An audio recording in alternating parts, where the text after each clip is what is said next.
আসসালামু আলাইকুম রহমতুল্লাহি ওয়া বারাকাতুহু। একটি বিষয় নিয়ে আপনাদের মাঝে হাজির হইলাম। বিষয়টা হচ্ছে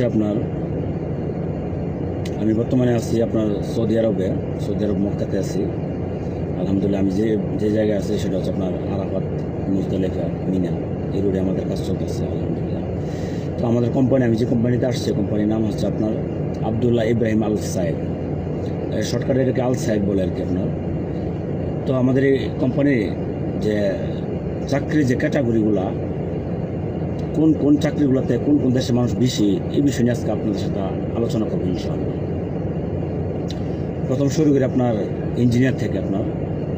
ফোরম্যান, ইঞ্জিনিয়ার, প্রজেক্ট ম্যানেজার, এই জায়গাটা দল করে রাখছে মাসরি। এই জায়গার মধ্যে বলতে গেলে 98% মাসরি এই জায়গাগুলো দখল করে রাখছে। তারপরে নিচে একটু আসেন, মেকানিক, ইলেকট্রিশিয়ান, ক্রেন অপারেটর, এগুলোর মধ্যে মোটামুটি মাসরি। ক্রেন, এক্সকাভেটর, তারপর যে রুলার, শাওয়াল, বক্কাট, এগুলোর মধ্যে ইয়েমেনি আর পাকিস্তানি মোটামুটি বলতে গেলে সমান সমান। ইয়েমেনি পাকিস্তানি মোটামুটি সমান সমান এই সেক্টরগুলোর মধ্যে। তারপরে যদি আসেন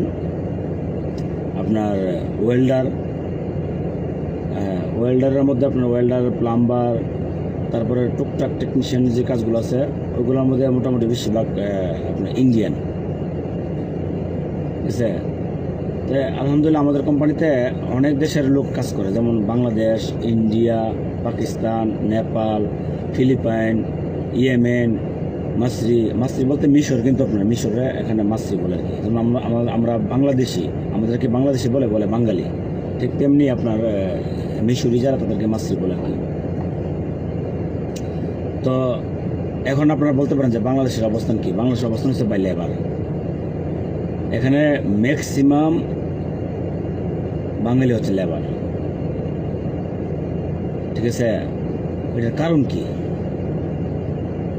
অন্যান্য দেশের মানুষ আসতে টাকা লাগে কম, তাদের স্যালারিও বেশি, সুযোগ সুবিধা বেশি, এবং তারা বিভিন্ন টেকনিশিয়ান কাজে তারা আসে। কিন্তু বাংলাদেশের মানুষ বেশিরভাগই লেবারে আসতেছে। একদম যে টেকনিশিয়ানের নাই বিষয়টা এরকম না, টেকনিশিয়ান আছে খুবই কম আমাদের কোম্পানিতে। টেকনিশিয়ান, ড্রাইভার, এই যে দেখেন ড্রাইভিংয়ের মধ্যে সবচেয়ে বেশি হচ্ছে পাকিস্তানি। ড্রাইভিং ক্ষেত্রে সবচেয়ে বেশি হচ্ছে পাকিস্তানি।